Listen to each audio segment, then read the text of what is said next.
നമസ്കാരം. ഇന്നത്തെ news time നോക്കാം. ആദ്യം തലക്കെട്ടുകൾ.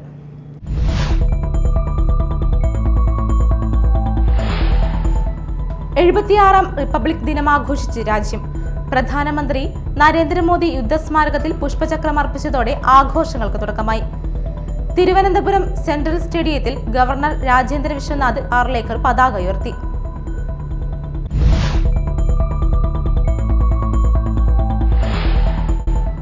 വിവിധ ആവശ്യങ്ങൾ ഉന്നയിച്ച് റേഷൻ വ്യാപാരികൾ തിങ്കളാഴ്ച മുതൽ അനിശ്ചിതകാല സമരം ആരംഭിക്കും.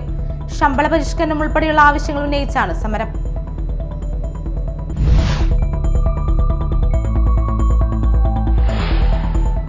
എറിയാട് വൈദ്യർ ജംഗ്ഷനിൽ ആളുമാറി യുവാക്കളെ ആക്രമിച്ച് വീട് അടിച്ചു തകർത്ത കേസിൽ 2 പേർ പിടിയിൽ.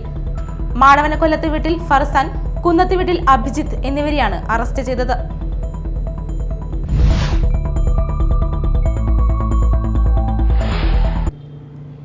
വാർത്തകൾ വിശദമായി. 76ാം റിപ്പബ്ലിക് ദിനം ആഘോഷിച്ച് രാജ്യം. പ്രധാനമന്ത്രി നരേന്ദ്രമോദി യുദ്ധസ്മാരകത്തിൽ പുഷ്പചക്രം അർപ്പിച്ചതോടെ ആഘോഷങ്ങൾക്ക് തുടക്കമായി. രാഷ്ട്രപതി ദ്രൗപദി മുർമു ഡൽഹി കർത്തവ്യപഥിൽ ദേശീയ പതാക ഉയർത്തി. തുടർന്ന് രാഷ്ട്രപതി വിവിധ സേനാ വിഭാഗങ്ങളുടെ അഭിവാദ്യം സ്വീകരിച്ചു. തിരുവനന്തപുരം സെൻട്രൽ സ്റ്റേഡിയത്തിൽ ഗവർണർ രാജേന്ദ്ര വിശ്വനാഥ് ആർലേക്കർ പതാക ഉയർത്തി. വിവിധ സേനാ വിഭാഗങ്ങളുടെ പരേഡിൽ ഗവർണർ അഭിവാദ്യം സ്വീകരിച്ചു. മുഖ്യമന്ത്രി പിണറായി വിജയൻ, മറ്റു മന്ത്രിമാർ, വിവിധ സേനാ വിഭാഗങ്ങളിലെ ഉന്നത ഉദ്യോഗസ്ഥർ ഉൾപ്പെടെ നിരവധി വിശിഷ്ടാതിഥികളും ചടങ്ങിൽ പങ്കെടുത്തു. വിവിധ ആവശ്യങ്ങൾ ഉന്നയിച്ച് റേഷൻ വ്യാപാരികൾ തിങ്കളാഴ്ച മുതൽ അനിശ്ചിതകാല സമരം ആരംഭിക്കും. ശമ്പള പരിഷ്കരണം ഉൾപ്പെടെയുള്ള ആവശ്യങ്ങൾ ഉന്നയിച്ചാണ് സമരം. മറ്റെല്ലാ ആവശ്യങ്ങളും അംഗീകരിക്കുമെങ്കിലും ശമ്പളം വർദ്ധിപ്പിക്കാനാകില്ലെന്ന് സർക്കാർ നിലപാട് സ്വീകരിച്ചതോടെയാണ് സമരം നടത്താൻ വ്യാപാരികൾ തീരുമാനിച്ചത്. റേഷൻ വിതരണക്കാരുടെ സമരം മൂലം ഈ മാസം റേഷൻ വിതരണം നേരത്തെ തടസ്സപ്പെട്ടിരുന്നു. 62.67% കാർഡുടമകളാണ് ഈ മാസം റേഷൻ വാങ്ങിയതെന്നാണ് കണക്ക്. ആദ്യാക്ഷരം കുറിച്ച തന്റെ സ്കൂളിലെ പ്രിയപ്പെട്ട ഗുരുനാഥ ഹൈറുനീസ ടീച്ചറെയും മറ്റും ഓർമ്മിച്ച് സ്കൂളിന് 1 ലക്ഷം തന്റെ വ്യക്തിപരമായ സമ്മാനം നൽകി ഉന്നത വിദ്യാഭ്യാസ മന്ത്രി ആർ ബിന്ദു. താൻ 1ാം ക്ലാസ് മുതൽ 4 വരെ പഠിച്ച ഈ സ്കൂളിലെ പഴയകാല ഓർമ്മകൾ അയവർക്ക് സംസാരിച്ച മന്ത്രി ഇവിടെ എത്തിച്ചേരാൻ കഴിഞ്ഞതിൽ മധുരമേറിയ അനുഭവമാണ് എന്നുകൂടി അനുസ്മരിച്ചു.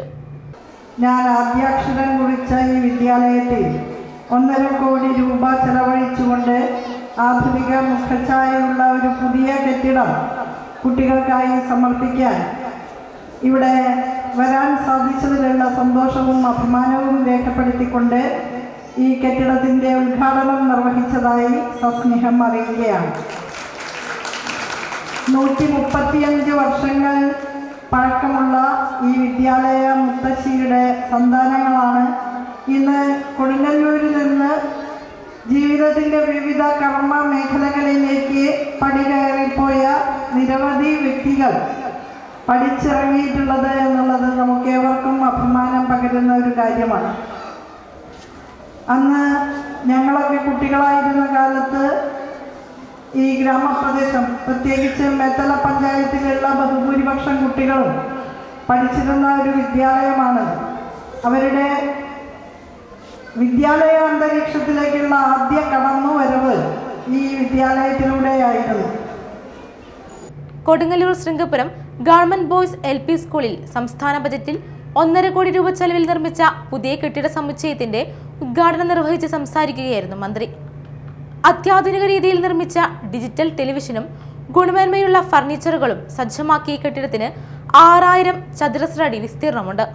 VR സുനിൽകുമാർ MLA അധ്യക്ഷത വഹിച്ചു.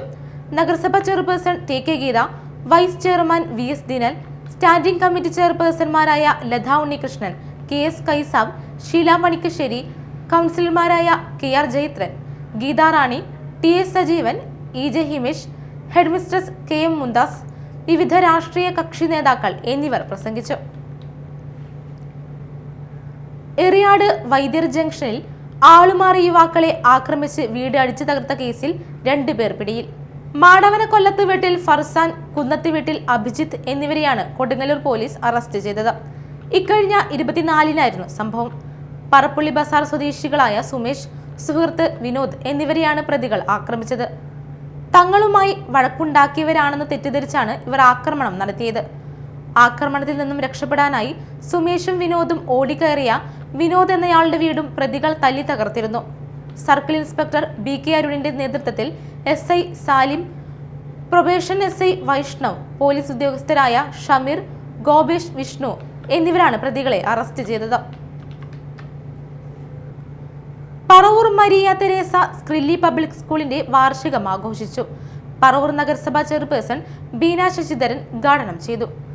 ഒരുപാട് ജീവകാരുണ്യ പ്രവർത്തനങ്ങൾ തന്നെ ഈ വർഷം സ്ക്രില്ലി സ്കൂളിലെ മാനേജറും മറ്റ് സിസ്റ്റർമാരും PTA എല്ലാവരും അടങ്ങുന്ന അവർ ചെയ്തിട്ടുണ്ട്. അധ്യാഭ്യാസത്തിലൂടെ നല്ല സംസ്കാരവും അതേപോലെ തന്നെ അവരിലെ സമൂഹത്തിന് പ്രതിബദ്ധതയുള്ളവരാക്കിക്കൊണ്ട് തന്നെയാണ് നാളത്തെ ഒരു നല്ല തലമുറയാണ് നമ്മൾ വാർത്തെടുക്കേണ്ടിയിരിക്കുന്നത്.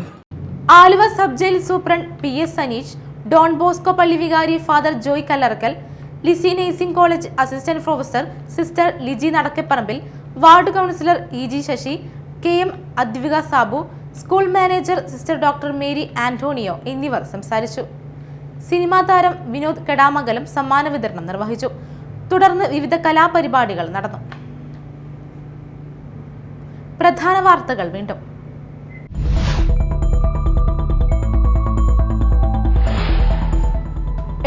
ാം റിപ്പബ്ലിക് ദിനം ആഘോഷിച്ച് രാജ്യം.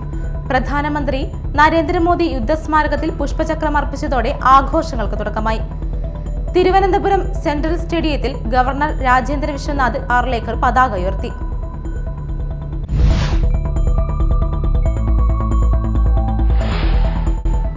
വിവിധ ആവശ്യങ്ങൾ ഉന്നയിച്ച് റേഷൻ വ്യാപാരികൾ തിങ്കളാഴ്ച മുതൽ അനിശ്ചിതകാല സമരം ആരംഭിക്കും.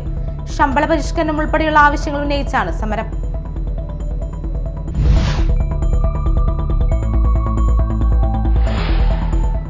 എറിയാട് വൈദ്യർ ജംഗ്ഷനിൽ ആളുമാറി യുവാക്കളെ ആക്രമിച്ച് വീട് അടിച്ചു തകർത്ത കേസിൽ 2 പേർ പിടിയിൽ. മാടവനക്കൊല്ലത്ത് വീട്ടിൽ ഫർസാൻ, കുന്നത്ത് വീട്ടിൽ അഭിജിത്ത് എന്നിവരെയാണ് അറസ്റ്റ് ചെയ്തത്.